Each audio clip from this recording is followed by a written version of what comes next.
അള്ളാഹു ചിലരെ ഏറ്റെടുക്കും, ചിലരെ അങ്ങോട്ട് വിട്ടുകളയും. ഖാഫിലത്തുർ റാഫിഅ, ചിലരെ താഴ്ത്തും ചിലരെ ഉയർത്തും.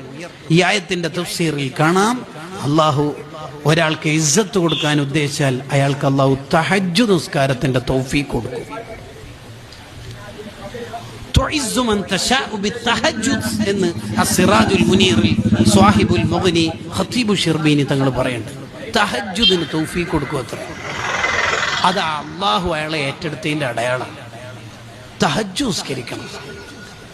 എന്തായാലും നമ്മൾ സുബ്ഹിന് ഉണരാറുണ്ട്, കുറച്ച് നേരത്തെ ഉണരുക, നേരത്തെ ഉണരും, എന്നിട്ട് തഹജ്ജുദ് നിസ്കരിക്കണം. തഹജ്ജുദ് പതിവാക്കാൻ കഴിയാത്തതിന്റെ കാരണം ഇമാം ഷഅറാനി റളിയല്ലാഹു അൻഹു പറയുന്നുണ്ട്, തഹജ്ജുദ് തുടങ്ങുന്നുണ്ട് പക്ഷെ പതിവാക്കാൻ കഴിയുന്നില്ല. അതിന്റെ കാരണം മഹാനവറുകൾ പറയാ, എന്നെ പുകഴ്ത്തണം, ഞാൻ അത്യാവശ്യം കുഴപ്പമില്ല എന്ന് ഒരാൾക്ക്